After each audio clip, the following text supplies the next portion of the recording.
normalization to go forward? What needs to happen for normalization with Saudi Arabia? Well, we're going to see, and we're dealing with a lot of people, and we have steps to go yet, as you know, and maybe those steps go forward, and maybe they don't. We're dealing with a very complex group of people, situation and people, but we have the right man, we have the right leader of Israel. He's done a great job, and we've been friends for a long time, and we do a great job also. And I think we have a combination that's very unbeatable, actually. Can I ask, what would happen, Mr. President? What would happen, Mr. President? What would happen if you hear? Wait a minute. Wait. Where is that person? Where's that person coming from? Come on, go. Mr. You go. President, what would happen if you'll hear from the Israeli side today that they're not willing to go through with the deal to get all the hostages back home and finish the war? We'll see what happens. Whatever happens, we'll be prepared to handle the situation. Are the Saudis demanding a Palestinian deal, state? Mr. President. No. Are the Saudis demanding a Palestinian state? No, they're not. No. Are they demanding a path towards a Palestinian state or any other recognition Everybody's of that demanding. But everybody's demanding one thing. Very simple, peace. And he wants peace also. Mr. President, do you think it's politically possible in Israel to get this deal done until the end?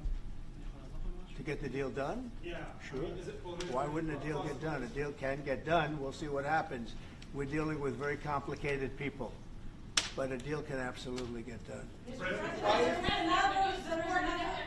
strike on Iran. We'll see what happens. President Trump, I work with Prime Minister Netanyahu. We've heard Joe Biden and Donald Trump take credit for the hostage and ceasefire deal. Who do you think deserves more credit? I think President Trump added great force and powerful leadership to this effort. I appreciate it. He sent a very good emissary. He's helped it along. And, I'll just tell you, I'm happy that they're here. And I'm sure the President is happy that they're here.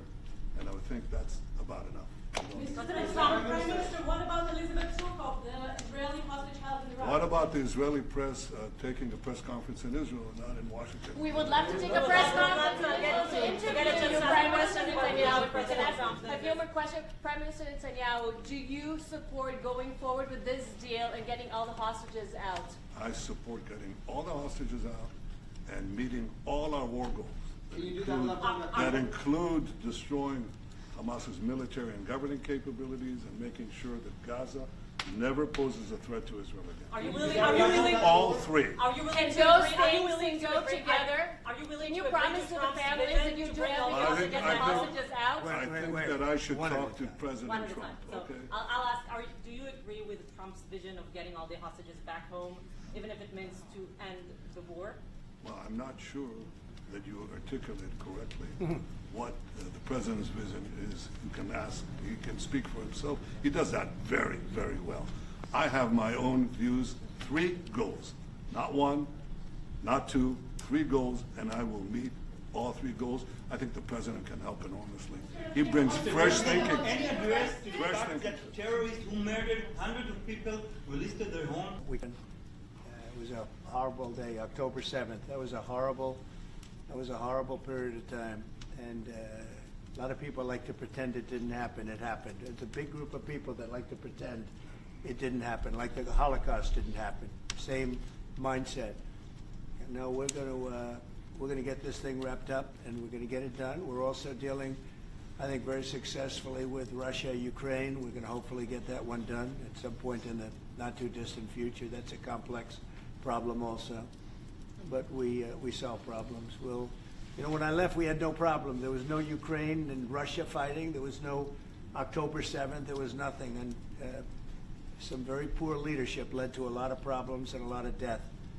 And it's a shame, but we'll put it out. We'll put out the fires. We have a lot of fires, but we'll put them out. Why do you still support a Palestinian state like the peace plan you presented in January 2020? Is this plan still on the table? Well, a lot of plans change with time, and a lot of death has occurred since I left and now came back. This death occurred not while I was here, but while somebody else was here. It shouldn't have happened. They shouldn't have allowed it to happen. It would have never happened, and that includes Russia, Ukraine would have never happened. Not even a little bit, not even a chance. But now we are faced with a situation that's different, in some ways better and in some ways worse. But we're in a difficult situation, but we'll solve the problem. Did you expect to get refugees to get from Gaza, out of Gaza? If not Jordan, Egypt, what other countries you think might accept Palestinians from Gaza? Well, I think Jordan and Egypt will. I know they've spoken about it with you, and they say they're not going to accept. I say they will. But I think other countries will accept also. I think that Gaza maybe is a demolition site right now. If you look at Gaza, it's all, I mean, there's hardly a building standing, and the ones that are going to collapse.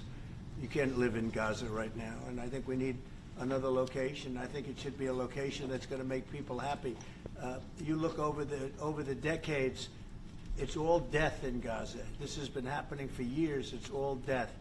If we can get a beautiful area to resettle people permanently in nice homes and where they can be happy and not be shot, not be killed, not be knifed to death like what's happening in Gaza. And right now you have in Gaza a very dangerous situation. Tunnels that nobody knows who's in the tunnel. The whole thing is a mess. And I think that if we can resettle, and I believe we can do it in areas where the leaders currently say no. I mean, I've been saying that with Mexico, having to do with the border and all of the things, and you saw what happened, 10,000 soldiers, and they're going to do a good job. I really believe that, and I believe Canada's going to do a good job also. And they said the same thing, and then they did something much different than what you were hearing. This is a very, very difficult situation, but we're going to get it solved. I don't think people should be going back to Gaza. I think that Gaza has been very unlucky for them. They've lived like hell. They lived like you're living in hell. Gaza is not a place. They have no alternative. What's the alternative? Go where?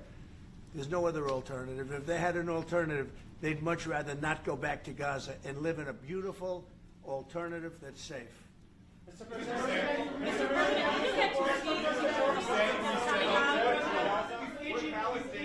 Peter? Would Palestinians have the right to return to Gaza if they left while the rebuilding was happening? It would be my hope that we could do something really nice, really good, where they wouldn't want to return. Why would they want to return? The place has been hell. It's been one of the meanest, toughest places on earth. And right now, I've seen every picture from every angle, better than if I were there. And nobody can live there. You can't live there. So if we can build them through massive amounts of money supplied by other people, very rich nations, and they're willing to supply it.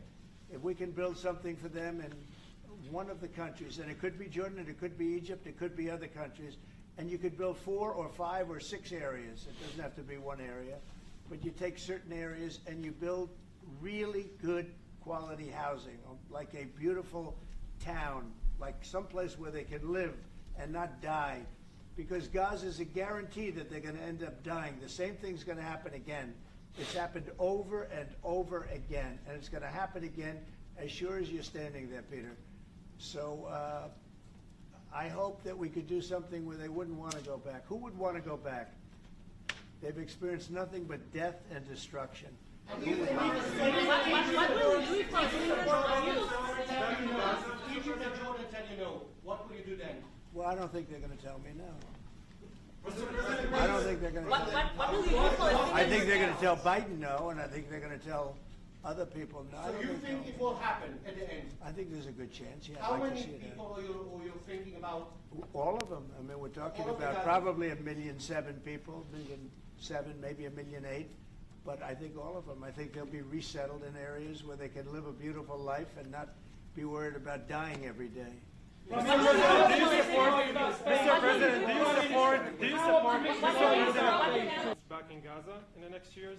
Say it. Building settlements, Jewish settlements back in Gaza in the next year. Do you support this idea? I don't see it happening. It's too dangerous for people. Nobody can go there.